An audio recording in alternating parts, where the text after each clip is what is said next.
This video was brought to you by Squarespace.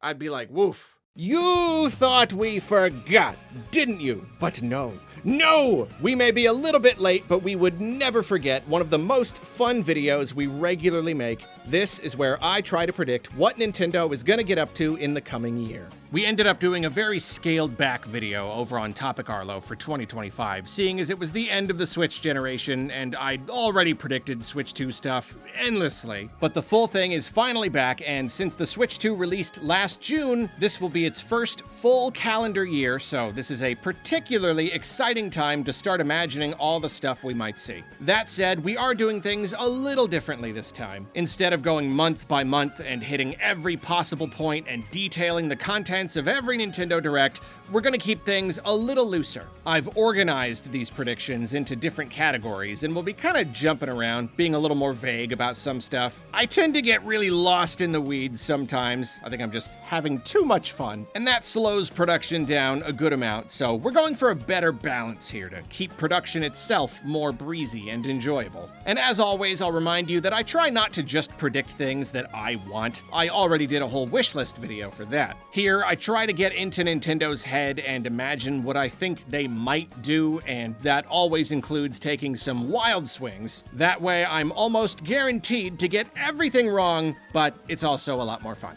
And stay tuned for the end of the video where I go over all of last year's predictions and see how many, if any, I got right. So let us begin. This is how I think Nintendo's 2026 will go down.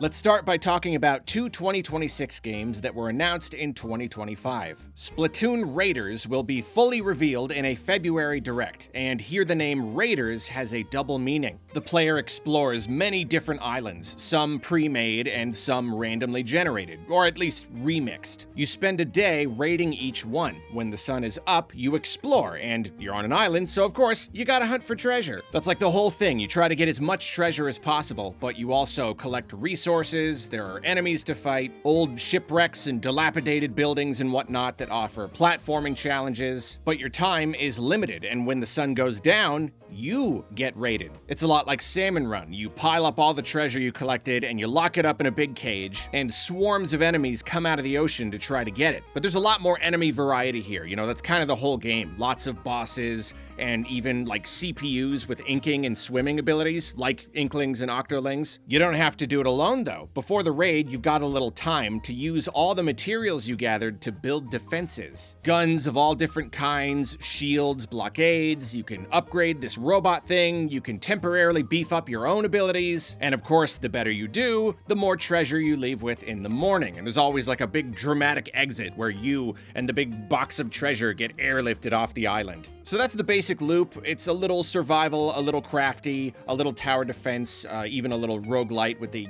daily runs. Nintendo did say that this would be a single-player game, though when it releases, they'll mention that they have a plan to provide a limited co-op mode somewhere down the line. They will also winkingly mention how they're working on the next mainline Splatoon game, though it's not going to be like an official reveal or anything, so no release window to speak of. And unfortunately, there will be a bit of a stink when Nintendo reveals that this is a $70 game. Many will feel that based on what's shown off in the trailers, this is Nintendo charging full price for what looks like Splatoon 3 DLC.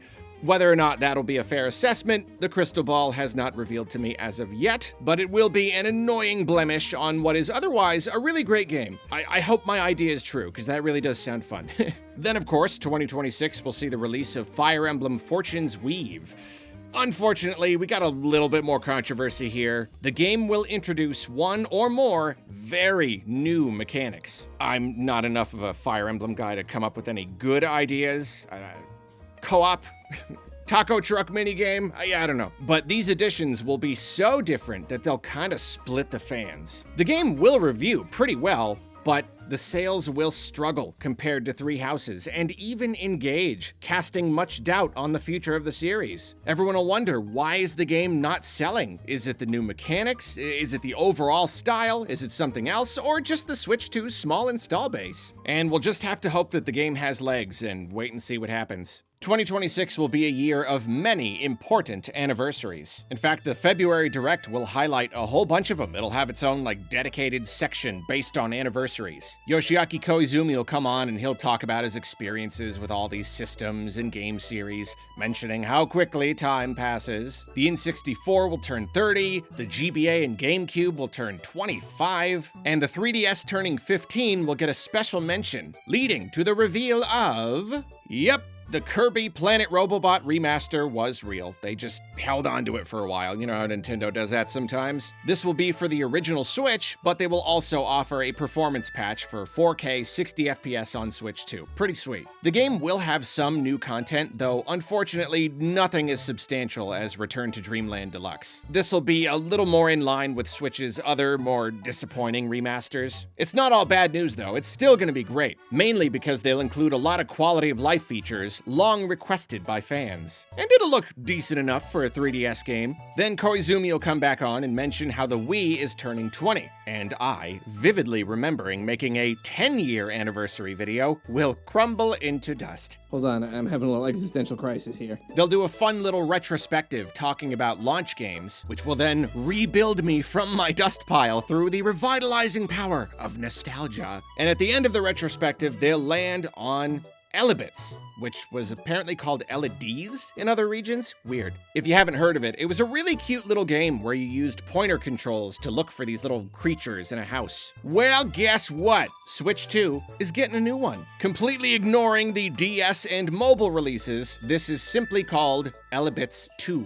And as you probably could have guessed, this one uses mouse controls. Elebits 2 will be a pleasant surprise for old dust piles like me. Then the presentation will move on to Animal Crossing, which turns 25 in 2026. So they'll talk about that a little, and they'll outline some fun anniversary stuff lined up for the year, collabs and merch and all that. And as with Splatoon Raiders, they will mention that they are hard at work on the next game, but aren't ready to share anything yet. Koizumi will mention how Pikmin also turns 25 in 2026, which will lead to the reveal of, yes, Pikmin 4 Switch 2 Edition. We still won't know why they decided to update the Switch version several months before the Switch 2 Edition, but oh stinking well. And this Switch 2 Edition will be wild.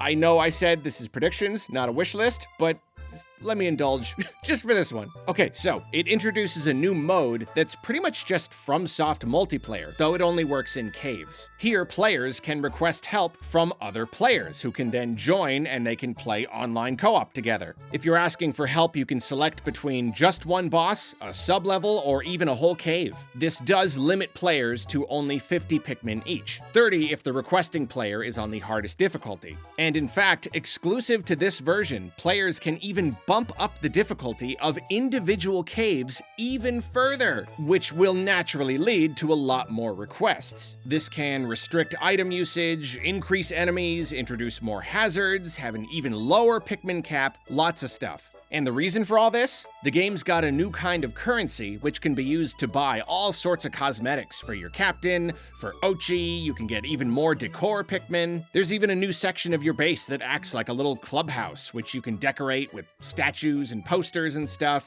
Ochi sleeps there, Pikmin hang out there. Completing caves on higher difficulties nets you more rewards, and helping someone gives you half of their proceeds, so lots of risk and reward. Furthermore, this is my favorite part, the currency can also be used to send things to your friends during their own expeditions. For example, you can make it so the next time they enter a cave, or maybe even a specific cave, they're given 3 bombs to use. Or they have to fight the big boss twice. That's right, you can help them or hinder them in like a whole bunch of different ways. Tons of great bonuses, but also tons of debuffs and extra hazards and limitations, and it basically just becomes Pikmin 2. You never know when some horrible thing is gonna drop on you. All of this will make for a game with a very active online community, and something that's obviously really great to stream. Very wise, Nintendo, very wise indeed. And after the reveal, we're all gonna be like,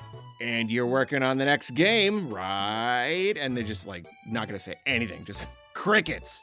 Before we continue peering into the crystal ball, I must remind you that this video was brought to you by Squarespace. Squarespace makes building websites a breeze. Even if you've never built a website before, it don't matter. Squarespace's intuitive builder is just so intuitive. Anyone can use it. Formatting and embedding visuals and shaping your site to meet your needs is incredibly simple. Even more so if you want to start with a template. Before you even know it, you will have yourself a slick website. And you can build just about anything. Something personal like a blog, something for your business like a storefront, something kind of both like a portfolio. There are lots of tools to help out regardless of what you're doing. For example, when I want to create content for my site, I can draft up a whole bunch of posts at once and schedule them to automatically publish and even generate social media posts later. And if I need more, I can tap into some of the powerful extensions Squarespace offers. To try out Squarespace for yourself, head to squarespace.com for a free trial. Then when you're ready to launch, head to squarespace.com/Arlo to save 10% off your first website or domain. And now for today's recommendation, Arlo Recommends. I finally updated my site with a bunch of backlogged recommendations, and soon I'll be drafting up a whole new batch of posts, so stay tuned. Thanks again to Squarespace. Now please continue listening to my smart and undoubtedly accurate predictions. Elebits 2 will be far from the only 2026 game to utilize mouse controls. In fact, Nintendo will lean pretty hard on them and market them as a unique selling point for the Switch 2 early on. Whether that will work in the long run, I kinda have my doubts, but they'll give it their best shot. For instance, 2026 will finally see the reveal and release of a new Captain Toad game. I think many of you will agree with me when I say that Captain Toad Treasure Tracker was a relatively underappreciated gem. And now it's getting a big sequel, Captain Toad Treasure Brigade. The main single-player mode and the basic gameplay is largely the same, but the whole thing acts as something of a playground for Nintendo to play around with the Switch 2's unique or upgraded features. Nintendo knows that people are going to be playing this game on their nice big 4K TVs. They've basically become standard at this point. So the game runs at 4K resolution, or close enough to it after DLSS upscaling. Just a very, very nice, sharp image, and features big levels where you can see a whole lot of details at once as you move the camera around, with the option to zoom in and out if you're playing handheld, of course. It really encourages you to zoom out and try to take in as much detail as you can at once. Even more exciting though, the game also features a vastly improved co-op multiplayer mode. The Toad Brigade has been expanded and fleshed out with a bunch of fun team members, which adds a lot of character to the game, and of course you can play as your favorite. Here you can play with friends on huge, specially designed maps. Naturally, the higher level of detail visibility comes in really handy here, and players have to watch each other and work together to solve all sorts of puzzles. There are levels designed for 2, 4, and even 8. You heard me right, 8 players, and you can even play online. And as promised, the game will also offer a lot of mouse-related fun. There are special levels that are really dark, and you play as the Toad with glasses, but he can't see very well, and instead of controlling him directly, you use the mouse to light lights and guide him along and keep him safe. There are hidden object mini-games where you have to hunt for little details or spot the differences in these big levels. And obviously, you've got the return of the minecart sequences, where this time you use the mouse to shoot the turnips. Plenty of other mini-games and modes too. Like the original, Captain Toad Treasure Brigade won't necessarily set the world on fire, but it will be one of the most pleasant surprises of Nintendo's 2026. But there will be another gimmick-centric game in 2026, for lack of a better term, and this one is even more surprising. The game is simply called Spark, and it is experienced almost entirely. Okay, sometimes these predictions fly by a little too fast, so I'm gonna give you a second to let this one sink in. It is experienced almost entirely through sound and feel. Yes, once more, you have heard me correctly. This game features very few visuals, just some very basic stuff happening on the screen, often nothing at all. The character is a simple spark of light. The player holds the Joy-Cons and ideally wears headphones and navigates using gyro and mouse controls. Their main feedback comes in the form of sounds from the game and both vibrations and sounds from the Joy-Cons. Sometimes the Joy-Cons are moved through the air in a a 3D space, sometimes you glide them along flat surfaces in mouse mode. You interact with and guide Spark, who is full of personality and very animated despite not having visual features. You hunt for hidden objects, you operate devices, you explore areas. It's a very slow and careful, meditative kind of experience where you're just listening and feeling. You're invited to visualize what's going on and even map out the spaces around you, all in your mind. This is that Nintendo creative curveball magic at its best. This is them pulling out all the stops in terms of what the Switch 2's unique features can achieve. It's some of the ideas established in Welcome Tour, but cranked up to 11 with tons and tons of new ideas on top of those. One of those games that no one could have ever seen coming, yet somehow it just works. A lot of people will balk at the $50 price tag, but no sensible person will be able to deny that Nintendo really achieved something here, created something very interesting and unique within the realm of video games. And of course, from the moment of the game's reveal, people will rally together with cries of "Spark for Smash." And as a bonus future year prediction, Spark won't be a character, but will be included as an assist trophy. 2026 will see some cool new games, but we've got some more older games that'll get a little love as well. Mario Kart World will continue to see occasional updates throughout the year. Nintendo may never solve the open world issue, but they'll gradually turn the game into something more in line with fan expectations, I think. They will also deliver some substantial DLC.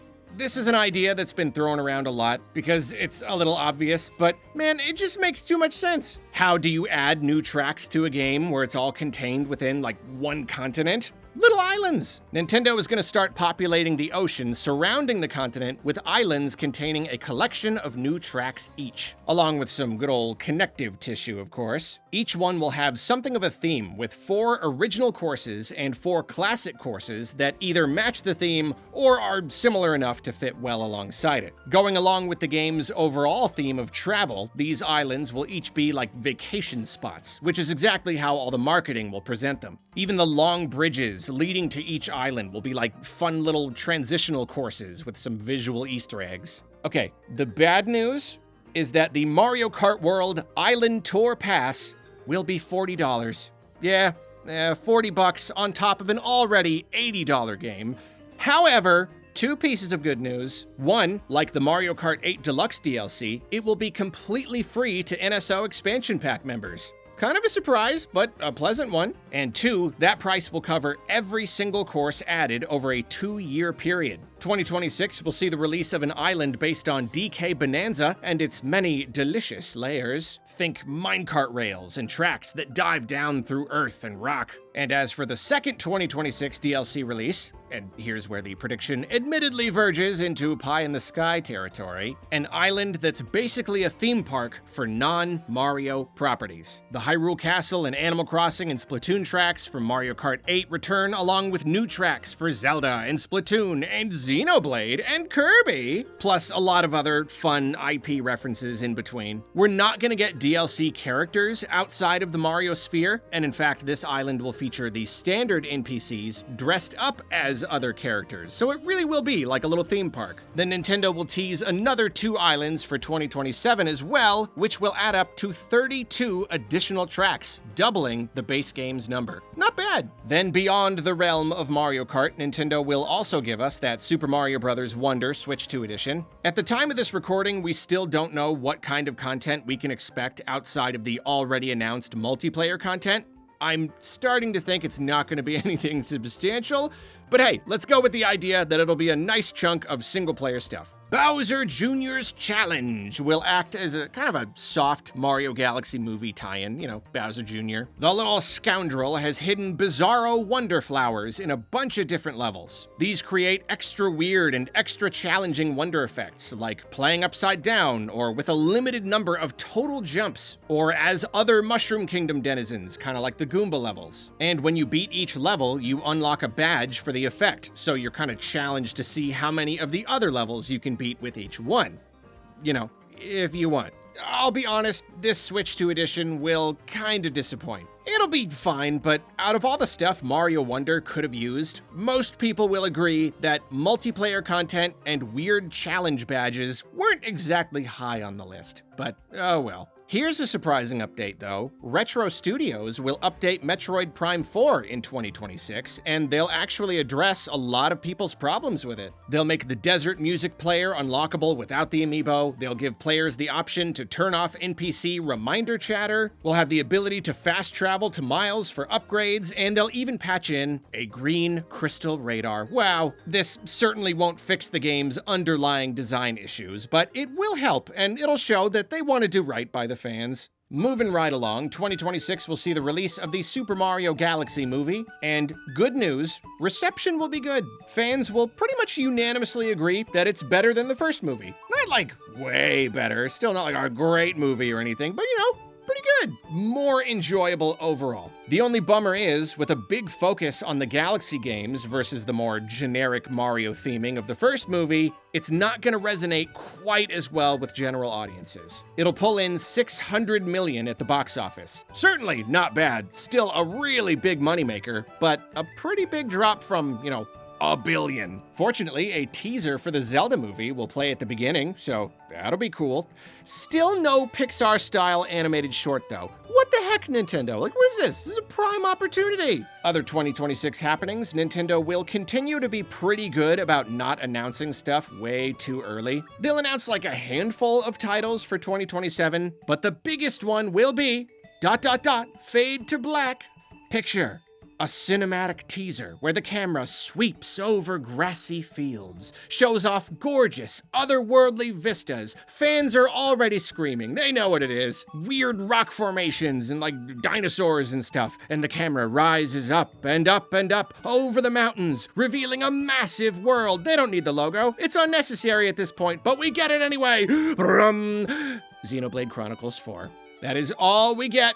But as with any good tease, it's enough. Moving on, despite my previous prediction that Nintendo will have to raise the price of the Switch 2 this year, I think the slowing sales and the ample supply on store shelves will allow them to stave off that increase for one more year. However, we will continue to see scary prices in other areas. Some accessories will go up again, and tragically, NSO and the expansion pack will finally increase in price. It's still not gonna be bad at all for anyone capitalizing on the family plan, but it will be a little sad. And this right here leads us to perhaps the biggest question we may ask ourselves about Nintendo's 2026.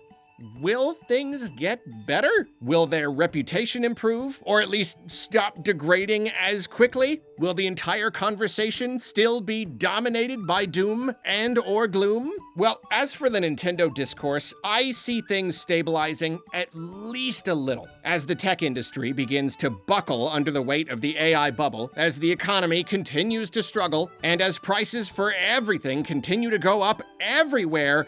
I think it may get a little harder to paint Nintendo as, like, the biggest bad guys, but things will continue to be kinda weird. And contributing to this weirdness, Nintendo will have a harder time convincing people to pick up a Switch 2 than they expected. 2025 was a year where Nintendo probably felt like they did everything right. Mario Kart at launch, big 3D DK made by the core Mario team soon after, several Switch 2 editions, including the latest Pokemon game.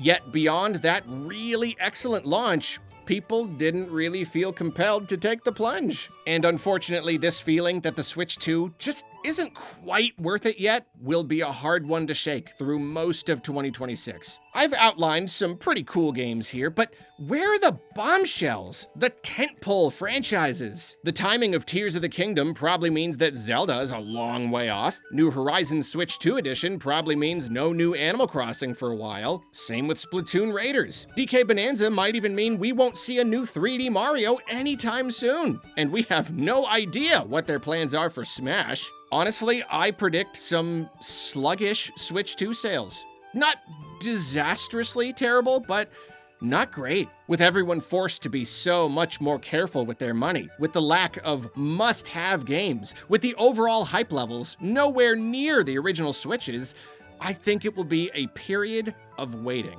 Nintendo waiting for the sales to pick up, customers waiting to be convinced, investors waiting to see if they should bail. This will continue to affect Nintendo's stock prices, which will drive the idea that the Switch 2 is struggling, which will affect things even further, which will indeed lead to some doom. And yes, maybe even gloom. However, I got 3 words. Pokemon Gen 10. Never underestimate the power of Pokemon. The end of 2026 will see the release of the 10th generation of Pokemon and the 30th anniversary of the series. And those people waiting for a solid reason to pick up a Switch 2, many of them will be convinced on that day. The biggest Pokemon game ever. The first one built from the ground up for Switch 2. Available nowhere else. Yeah, it's gonna be a big launch. Those store shelves will suddenly seem a bit more sparse. And it may not be quite enough of a sales spike to completely offset the rest of the year's slow sales, but in the span of a month or so, the Switch 2 will be much closer to Nintendo's initial forecasts. Will Pokemon get some long-term momentum going for the system, or will this be an isolated spike? Well, that would be a 2027 prediction, and those are illegal. As for the game itself, I don't want to go into detail because I do believe the leaks to be accurate, and I don't want to spoil anything for anyone avoiding all that, but I would like to make my wildest prediction yet. Out of all of these videos, I have never gone as far out on a limb as I am going right now. I, Arlo, predict that Pokemon Gen 10 will be good. Gen 10 will be solid. It'll run well enough. Not perfect, but it's not gonna struggle like crazy or anything. And it's not gonna be the best looking game in the world. Probably still like a little bit behind, but it'll look good enough, look pretty good. Nothing about it will feel excessively cheap or lazy. It will act as the culmination of a lot of the big ideas introduced throughout the Switch generation, so it's gonna feel decently feature and content rich. It will be $80. It absolutely will. And yeah, they'll announce a $40 expansion pass before the game is even out. But the DLC will be announced as the big release for the following year, rather than as cheap supplemental content like Mega Dimension. And yes, there will be much wailing and gnashing of teeth over all these prices, but the consensus will be that this is the best Pokemon has been in generations, maybe ever. And being a Switch 2 owner will finally feel kind of exciting. Oh, and of course, Pokemon Champions will release in 2026 as well, and it'll be crazy successful. So between a genuinely good new generation and a new competitive standard, Pokemon fans will be a little poorer, but they will nevertheless be eating well. And after yet another complete no-show at the Game Awards, Nintendo will wrap up their 2026. This predictions video comes with a new feature. Real quick, I just want to predict the Metacritic scores for all of the 2026 Nintendo games that have been announced at the time of this recording. Mario Tennis Fever will be fine.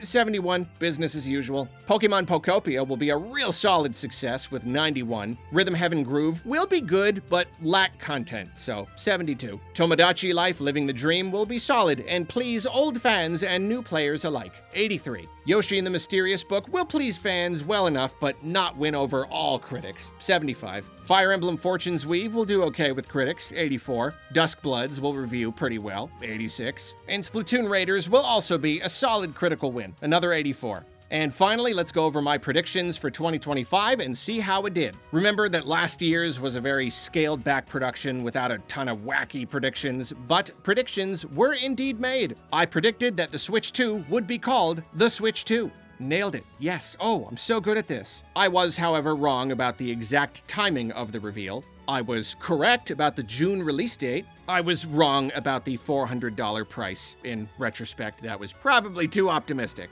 I was also wrong about the system shipping with a pack-in game.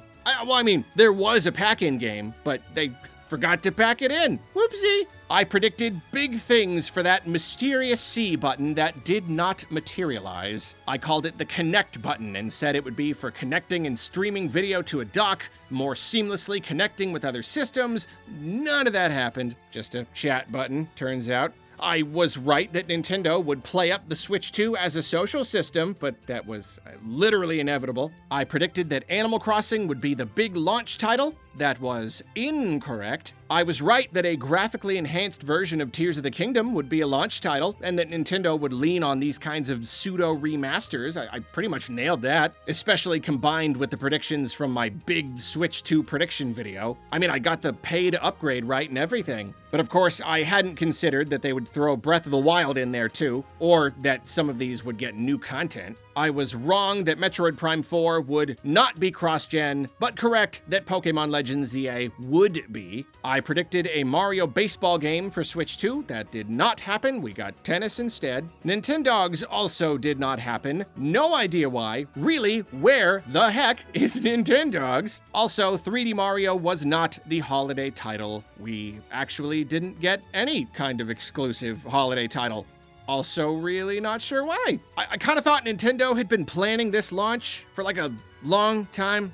I don't know, whatever. We did not get a remaster of Smash Ultimate or Splatoon 3, but Splatoon 3 did get a performance patch, so I give myself 5% credit. Nintendo did not announce Luigi's Mansion 4 for 2026 in 2025, and I didn't predict it this year for 2026 or 7. I'm probably gonna save it for next year's predictions video. So if 2026 actually is the year when Nintendo announces Luigi's Mansion 4 during this gap when I'm not predicting it, I will be upset. But also very, very happy, obviously. They also did not announce a new 3D Kirby game. We got Star-Crossed World instead. Half points? I mean, that's still new 3D Kirby content, right? It's more accurate than most of my predictions. And that's it, but I do want to give myself one last partial pat on the back. The previous year, I predicted that we would get a Splatoon Universe spin-off game. We didn't get that in 2024, though we did get a Splatoon Universe spin-off game announcement in 2025. I got the genre wrong, but I did accurately predict that Nintendo would spin off the series. I think that ain't too bad. That is it. We are done predicting, which is good because the prediction machine is just about out of gas, and my predicting socks desperately need a washing. Give me your own long, detailed Nintendo predictions down in the comments. Extra points for complete unbelievability. Thank you for watching. I hope that you are having a lovely new year, and this right here is where the video is done.